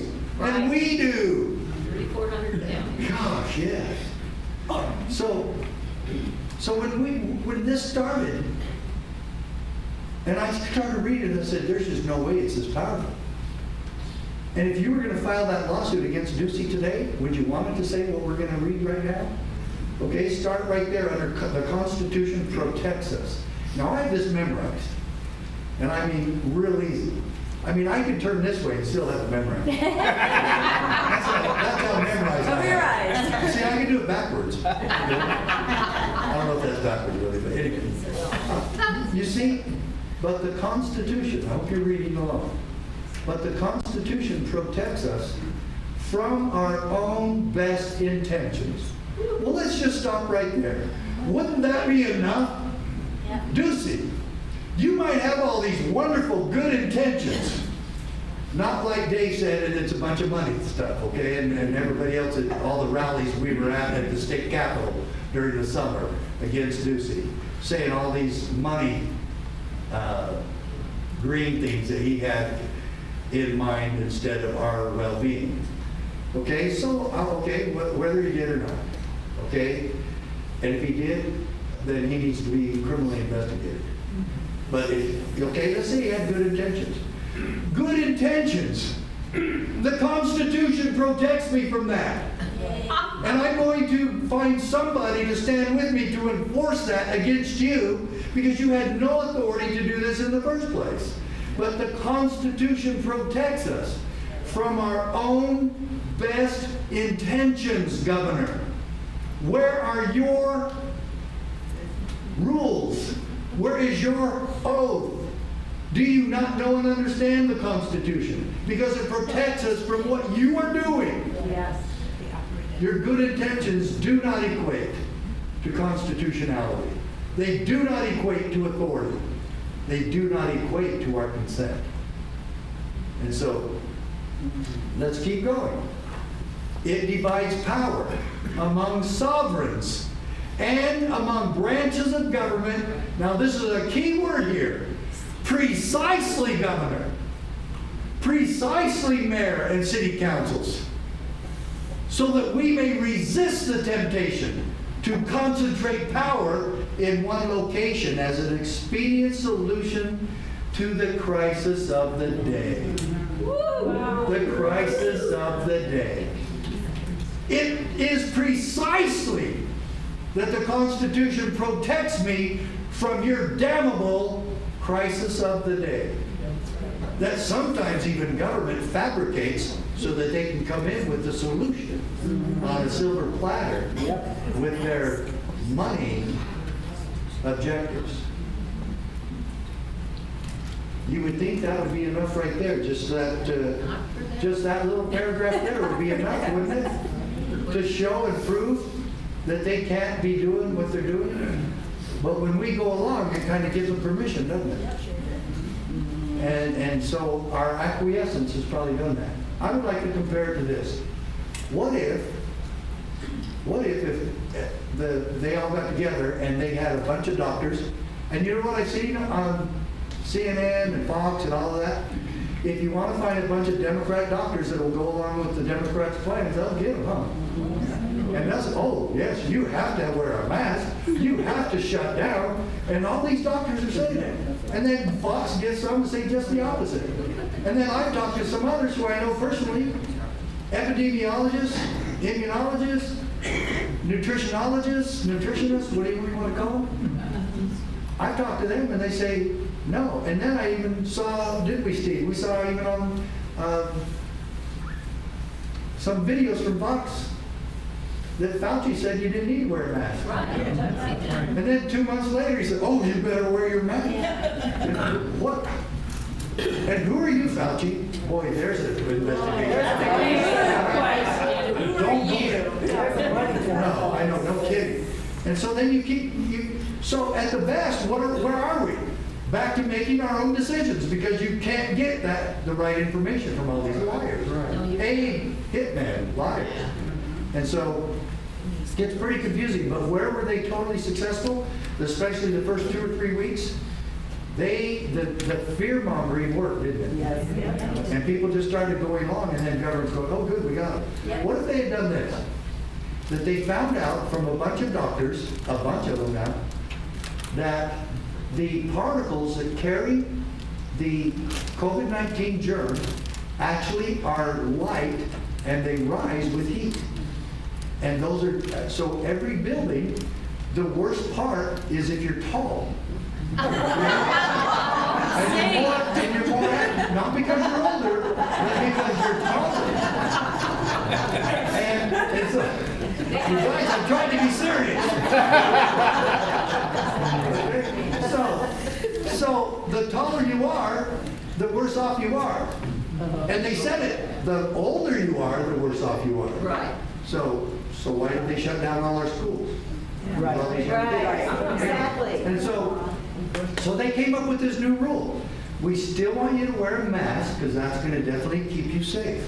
But we're now buying you knee pads and hand pads. You can crawl everywhere. And the more you stay low in your life, the safer you're going to be. So now you're going to see everybody at Walmart, in the grocery store, and in church crawling everywhere. And I'm telling you, if they did it, how many of us would be crawling everywhere? And biting the ankles of those who don't. Yeah, no kidding.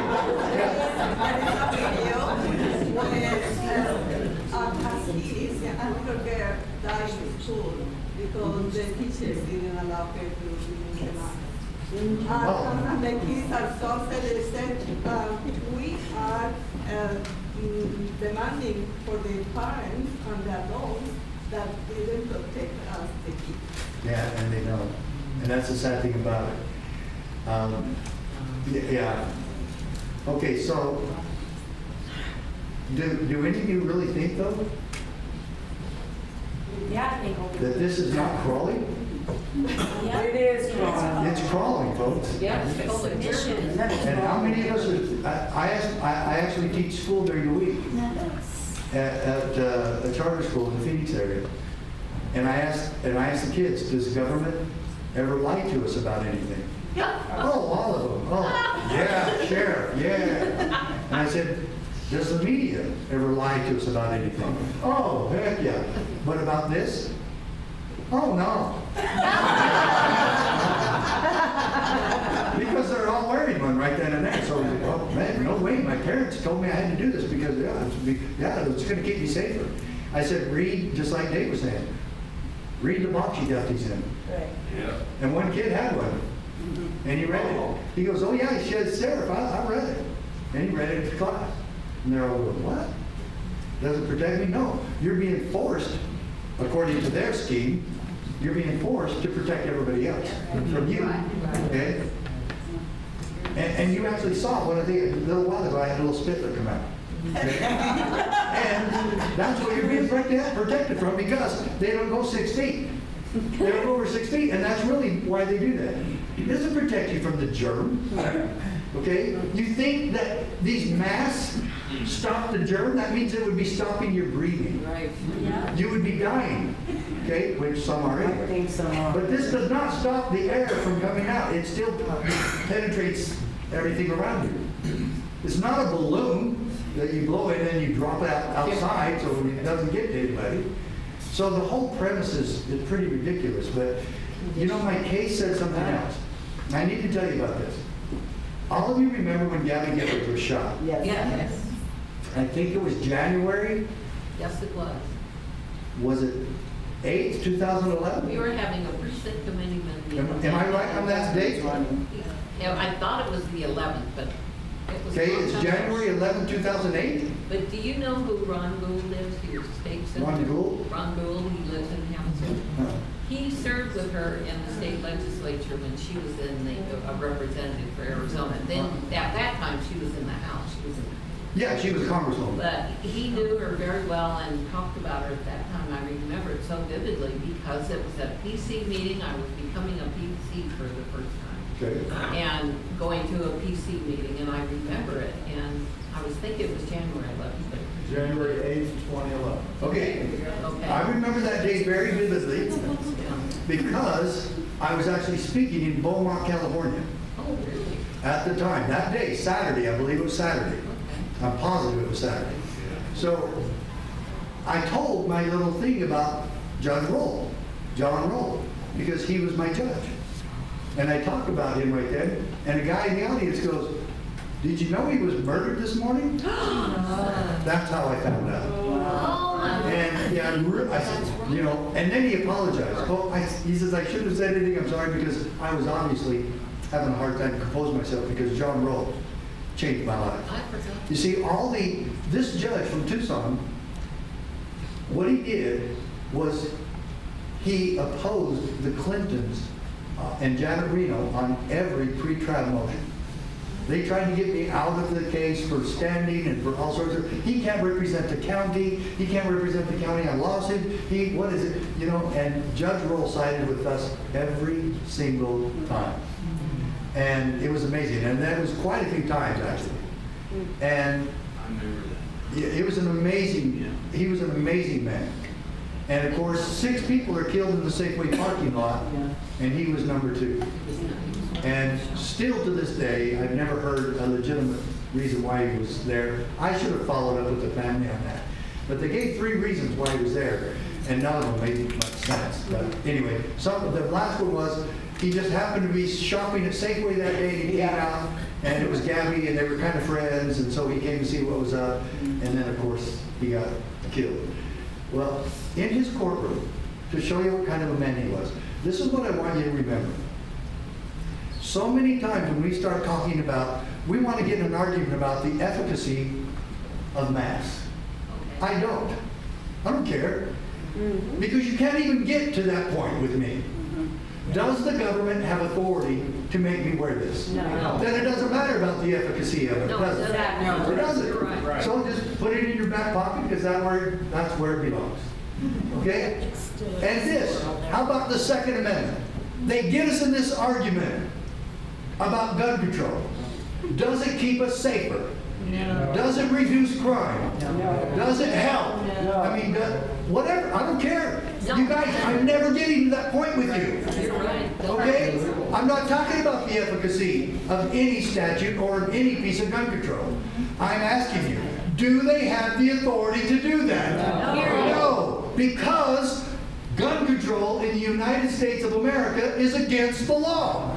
And so we're done talking. Right. Absolutely. But we're all going to be safer if you get rid of your guns. No. Okay? You don't know that, and I'm not going to buy your speculation because I have a right to keep and bear arms, and government's job is one, to protect my right to bear guns, to bear arms. That's it. And they can do nothing to infringe that, ever. Ever.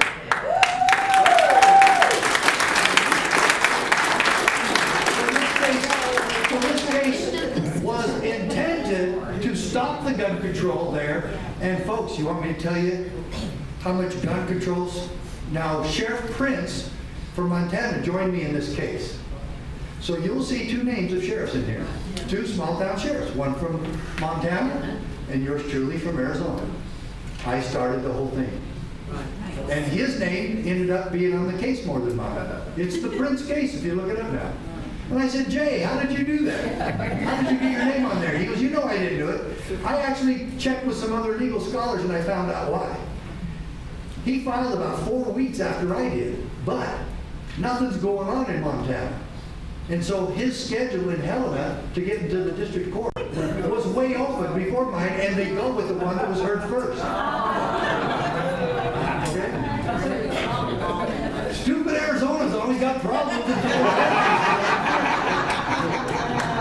So anyway. Arizona's not stupid. Oh, I love Arizona.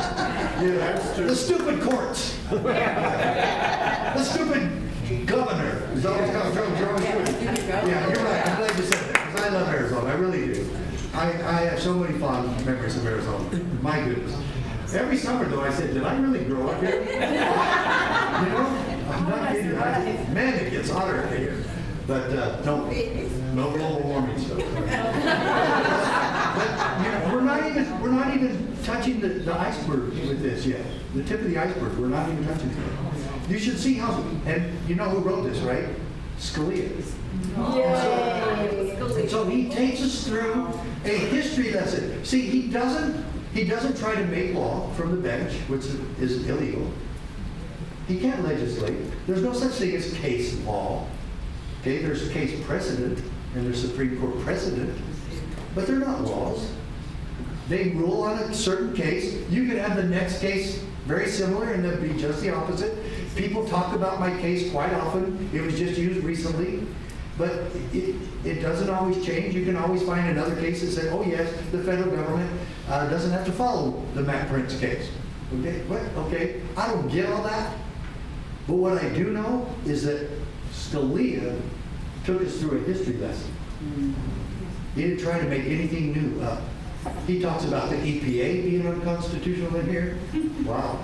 And then it's almost a scientific equation. Maybe a political scientific equation, because he says it's amazing. On page 7, start with the second paragraph. Residual state sovereignty was also implicit, of course, in the Constitution's conferral upon Congress of not all governmental powers. Well, there's a shocker for the United States Congress. They don't have all governmental powers. Neither does the state legislature in Arizona or any other legislature. They don't have all powers. Well then, okay, what kind of powers do they have? He tells us, but only discrete enumerated ones. really? How do we keep it that way? He goes on with the equation, which implication was rendered express by the 10th Amendment assertion. Okay, well, so how do we keep them small and impotent and enumerated and discrete powers? Assert the 10th Amendment. And then he quotes the 10th Amendment. This is pretty cool. This is powerful stuff. And then how do we keep it that way? Well, we go over to page 9, and he quotes the Federalist Papers. Scalia is quoting the founders in the Federalist Papers, and it's the second paragraph. Hence, a double security arises to the rights of the people. Wow. Well, how? The different governments will control each other at the same time that each will be controlled by itself. Well, sometimes they don't control themselves, do they? No. And then that's where we come in. And if you can imagine civil disobedience, which we at the CSPOA, we totally support civil disobedience. You betcha. We love Rosa Parks. What a great example of a true American hero that says, no, I will not get to the back of the bus. You don't do it either. And especially for that stupid mask. Okay? Now that one is okay? So we totally never advocate violence. And yet, I'm listed, and in 20 years of law enforcement, I never slugged, slapped, maced, or hit, shot another human being. Wow. In 20 years. And yet now I'm listed as a domestic terrorist by the SPLC. Wow. I'm a domestic terrorist. And you know why? Because I advocate following the Constitution. And I love the Founding Fathers. And I love liberty for all people. And then I end up there. Wow. So, and I'm going to give you my little spill about Rosa Parks, because there's a tremendous lesson there for us all. Okay, so she gets on the bus. There's another black guy next to her sitting in the same seat. The bus driver says, I need those seats because a white guy got on and there wasn't enough seats. It was a designated colored seat, but it easily changes because if more whites get on, then they got to move. So he says, I need those seats right there, and I need y'all to move. The black guy got up and left and got back. She didn't. So he stops the bus and he goes back there and says, what's the problem, you know? I told him, and he says, are you going to move? And she says, no. And he says, I could have you arrested. She said, you can do that, sir. So he gets off the bus, goes to a payphone, calls the cops, and here's 2 cops. And they get on the bus, and they arrest her and haul her off to court, to jail. She was booked into jail. She was handcuffed. She was photographed, booked into a cell, and then the NAACP bails her out a few hours later in the morning. Okay, that's history. Montgomery, Alabama, December 1st, 1955. I was 3 weeks away from being 3 years old when that happened. I always wanted to shake that woman's hand. And I really kicked myself that I didn't just make it happen. That I didn't just get on a plane and go wherever she was and go shake her hand and take a picture with her. Because I so admire. I've written about her in my book. I've written 8 books. She's in at least 2 or 3 of them. And I absolutely admire her so much. But you want me to tell you how it should have played out that day? This is how it should have happened.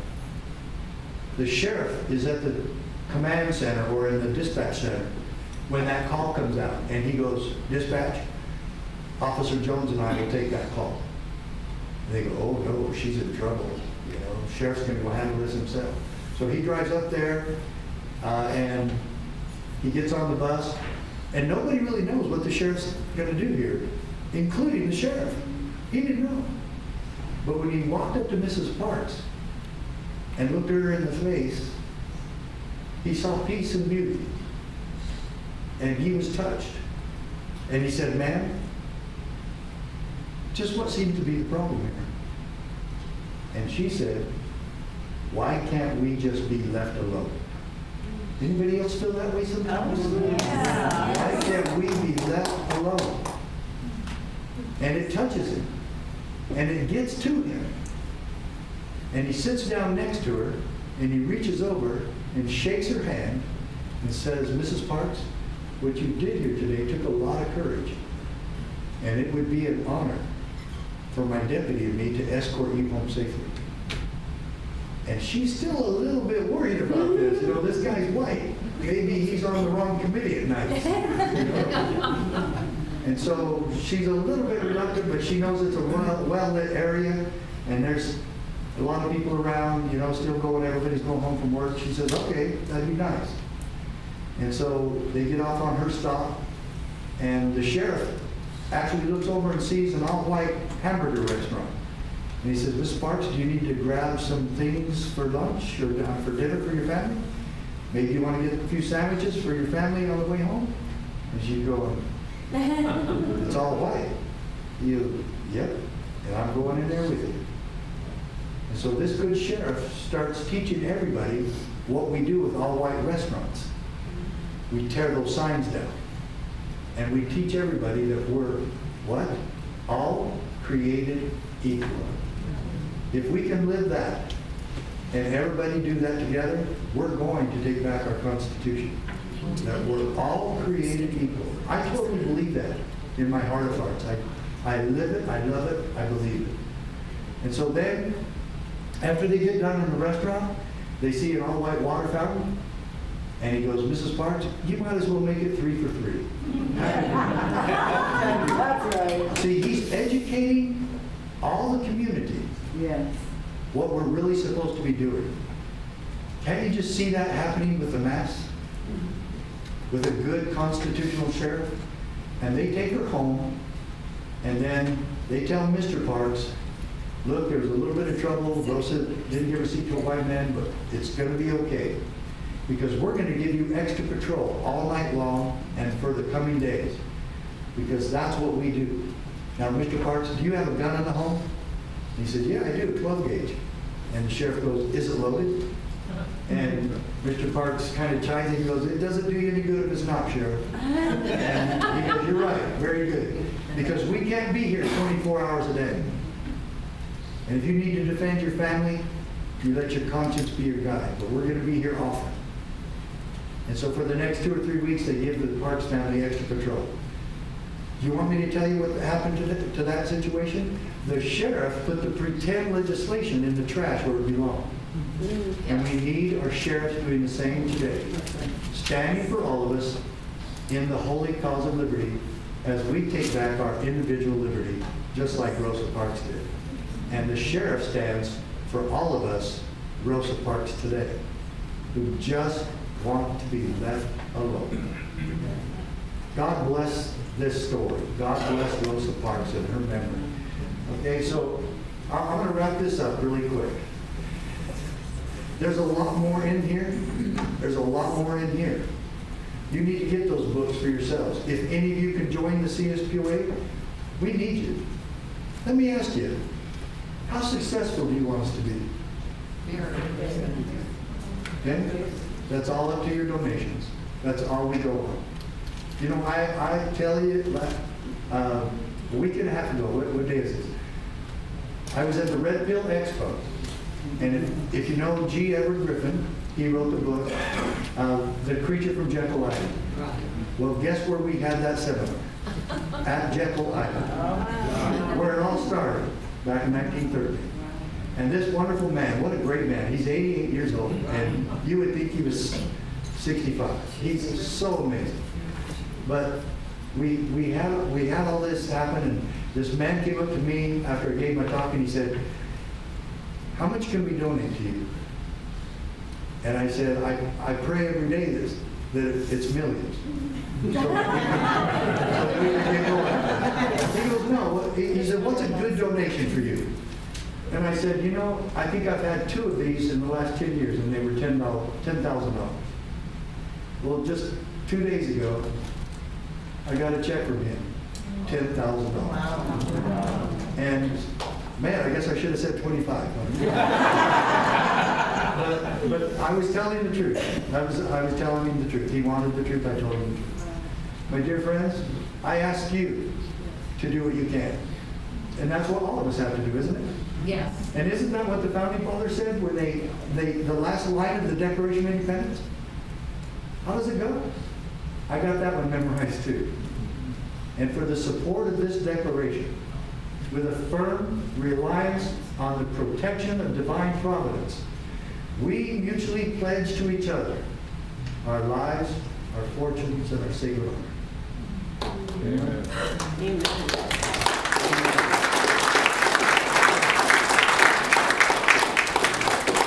Today we must do likewise. And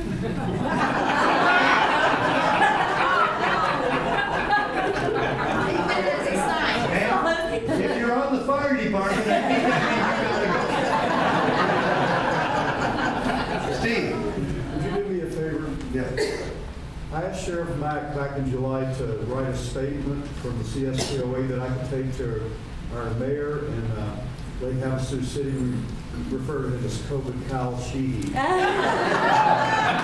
had a meeting with them, and would you read that proclamation? Yeah. It was beautiful. Yeah, it is, and I will end with this. I didn't even date it. Would I put a date? I dated it when we All right, but that's good. That's all right. Yeah, I really like it. The position of the Constitutional. Now, I'm the founder and the president of the Constitutional Sheriffs Peace Officers Association, CSPO. The position of the Constitutional Sheriffs and Peace Officers Association is that there is indeed a pandemic, but it is not the coronavirus. It's a pandemic of corruption, and its epicenter is Washington, D.C.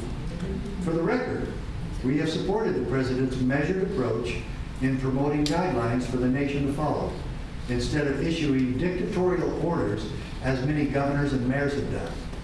The CSPOA disagreed with the forced lockdown and the suspension of our Constitution and God-given rights. In a free society, such as America was meant to be, masks cannot be forced upon the citizens either. Such orders have no place in America. What we eat, what we wear, where we go, and who we associate with is a personal choice. The efficacy of wearing a mask is irrelevant. The question is whether any government official has the authority to mandate and enforce such rules. Any attempt to do so is wrong, immoral, and unlawful. The CSPOA applauds the sheriffs and other public servants who have refused to enforce mask mandates and who put freedom first and honor their oaths of allegiance to the Constitution. If government can force us to shut down our livelihoods, destroy the economy, and send us to jail if we fail to wear a mask, then is there anything at all they could not do to us? Our stand is simply this: all of our rights, all of the time, no exceptions.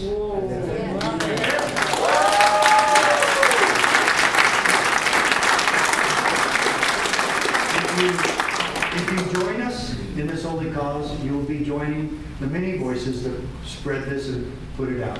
When you go talk to your public officials, announce yourself as a CSPOA member. Okay? It cannot happen without we the people.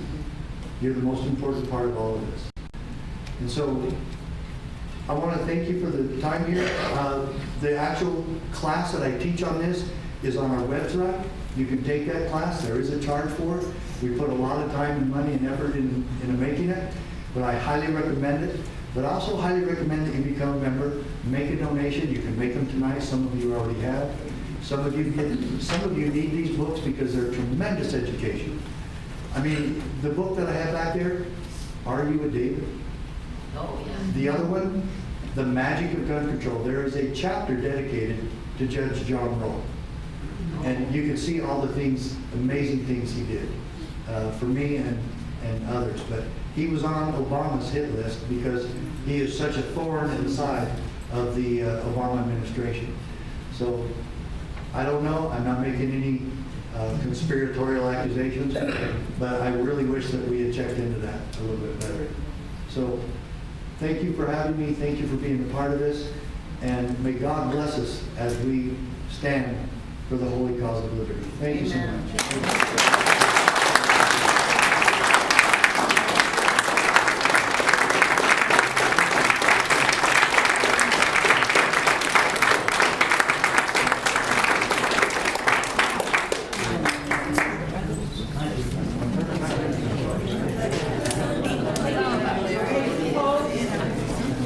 What a great night, right? Yeah. Do me a favor, thank you guys. Do me a favor. These guys drove from Phoenix. Their time is precious and they came here for us. Please be generous, okay? Please. Thank you guys so much, okay?